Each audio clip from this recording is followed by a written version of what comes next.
In this video, I'm going to be talking about the functional differences between arrow function, which is a new addition in ES6, and old JavaScript functions.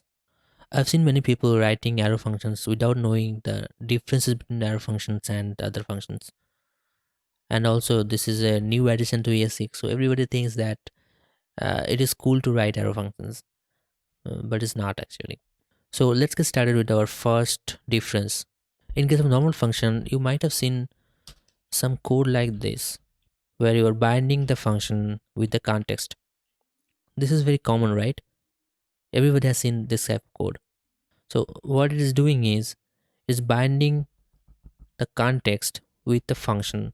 So whenever you call this inside the function, you are getting this object actually. But in case of arrow function, this is not at all required because this is bound to arrow function automatically. And that is very convenient. And the second difference that I found is with plain JavaScript functions, you can easily watch the function. Means you are you are defining this function here, and before defining only, you can call the function. And sometimes this is useful, but in case of arrow function, this is not at all possible.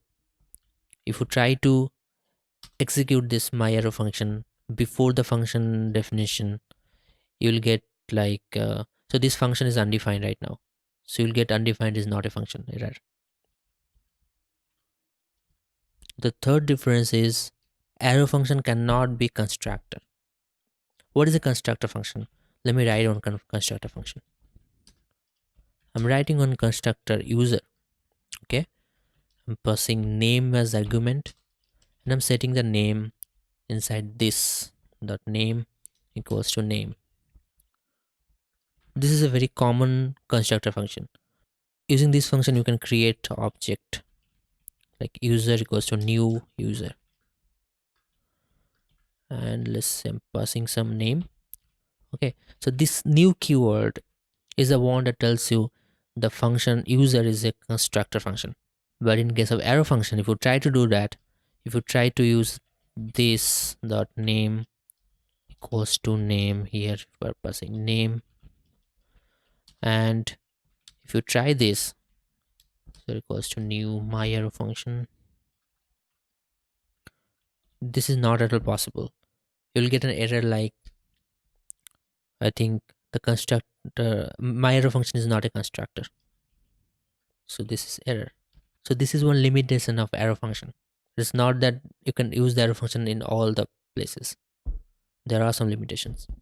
Another difference that I found in arrow function is that in a normal function you have access to the arguments array. This arguments array contains the arguments that are passed while calling the function. So suppose you're passing the first param as name, second param as age. These arguments will contain name and age. Okay, so it will be an array, like the first one will be name, second one will be age, like that. Okay, but that is not possible with arrow function. In arrow function, if you try to access arguments, so these arguments will point to the outer function. If you're calling this arrow function inside another function, this argument will point to the outer function, outer non-arrow function. So this is also one area where you cannot use arrow function.